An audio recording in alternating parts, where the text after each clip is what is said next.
When the salmon left, when the lake gave out from the mountains fighting and the water drained out, the salmon left with it, and the people got Spiliai to come and take 5 people and go look for the salmon. And they went through this whole process, enduring all this suffering, loss and everything, and help from others to find the salmon. And the salmon asked them to make an agreement if they come back. The Spiliai said, those people there need you. They love you. You have to come back. He said, we'll come back, because it's a great and wonderful thing to be needed and loved. Spiliai told the salmon that the people here needed them and loved them. So they agreed to come back.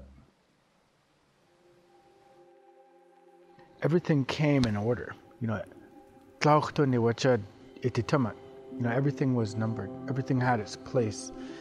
And the salmon, as we call to it, is, when it's in the river, or when it makes it all the way up into high lakes, or, it's nusuk. And that's just a general term for the salmon. When the nusuk actually present themselves, what they chan then it becomes it's a sacred food now if we're going to consume it. So because it's a sacred food, then it takes on another name, which is waikanish. But when you catch a salmon, its inside go back to the insides of the river or the lake. And so when you take care of a salmon, you put those nutrients back into the water, because all of that goes back. It's a cycle, anakanisha. And when you're taking a life like a nusuk, and turning it into a waikanish, it's to be treated with utmost respect. The pre-dam Columbia River fishery was 15 to 20 million fish.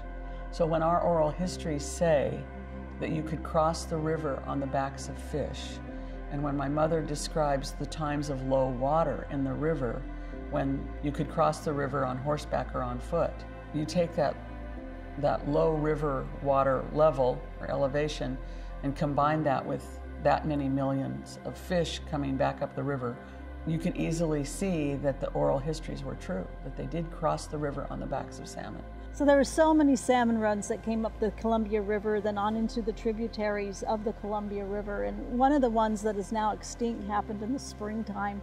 One of the names for them, an elder has told us, was the Tai Chinook.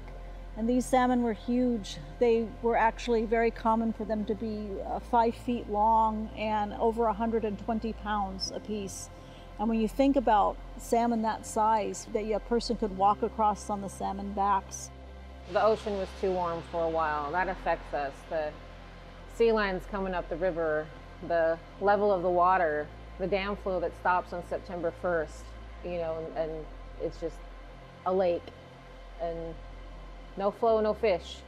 And, we have to depend on the wind to push them up to at least sustain what we have, and not let it get any worse. But that's I see as the attainable goal. What I hope for is a lot more. A lot of give and not a lot of take. So I don't want to be overly optimistic, but I still want to be able to feed my family. We fish for the tribes, so the tribes can have fish throughout the year. This is one of the hardest lessons I ever did learn, was how to fish here. It took me a long time. I never did fish this way, and it's a feeling. Here in this water, like I say, your hoop will move, and whichever way it moves, it will go that way. If you turn it out like that, it'll drift out. When you turn it in, it'll come in.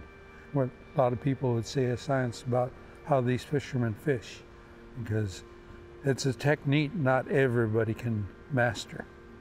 You got to work on it. But I dip until I continuously start catching one fish after another, and it took me 2 years to do that. I'd go down there and I could feel them, bump them around, but I couldn't catch them. They were too fast for me. because these fish are that powerful. They can blow through these nets. And a lot of people said, no, they can't do that. 135-pound test wire, it's nothing to them. They can blow through it. My grandpa taught me and my brother and the rest of my cousins a lot of stuff about fishing, about what you're supposed to do, how you're supposed to treat the river.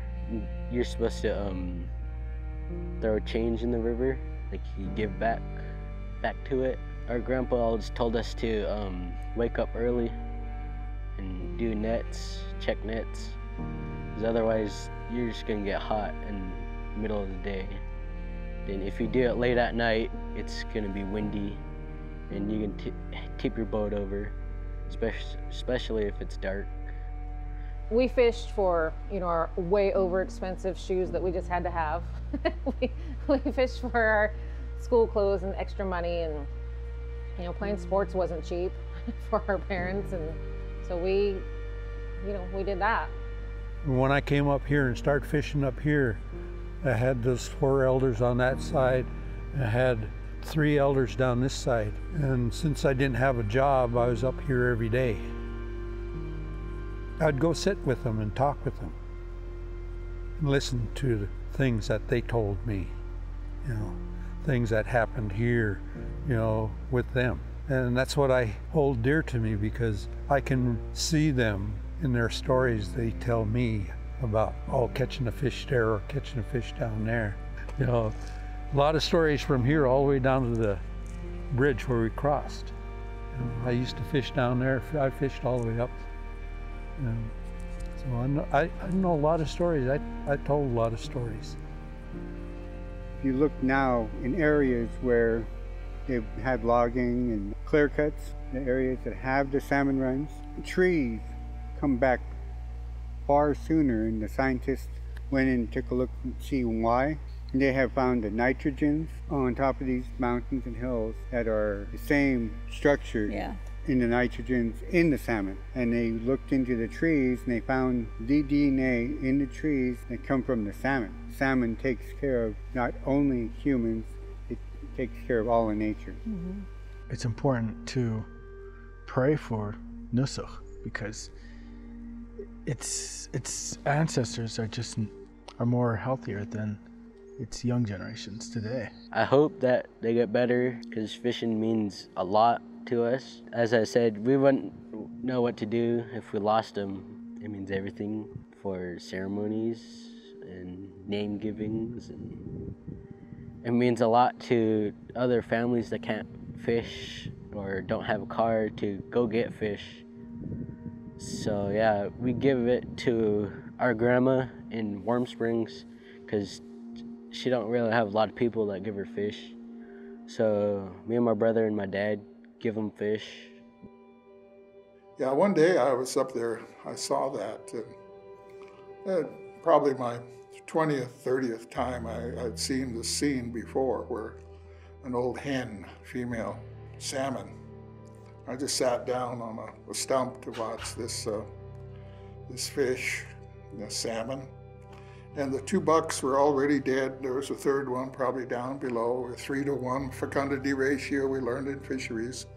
And anyway, this hen, the mother of this red, about 10 feet long and maybe 5 feet wide, a nest where the eggs were planted, that she planted, and then those 3 guys, 3 bucks, fertilized. Well, to her, what I thought was her last breath, when I got close to the red, she came up and tried to get in my way. No, don't. Then she dropped over and float down the river. Then she'd come back up and try to defend her nest again. Then finally, for the last time, she floated down and she didn't move. And for some reason or another, that really got to me. I cried for maybe 20 minutes, and the question really was, am I doing enough in my life? Then are we doing enough? And so, because that lady gave it everything she had, and really drives me that for a while I understood the real spirit of that fish, that just died before my eyes, but their last movements were to protect her future. They will always come back. It's up to us to keep that word. The salmon keep theirs. They can keep struggling, fighting to come back, no matter what we do to the environment to destroy their habitat and everything. They keep struggling to come back and keep their word.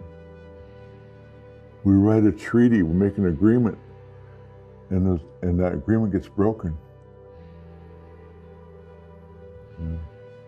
We didn't keep our word, so what? Those days are gone, they're past. Who cares? I see the word being kept. The agreement, between the people, Spiliai, and the salmon. That word is being kept, and it's up for us to keep that word that we fulfill our part of the agreement.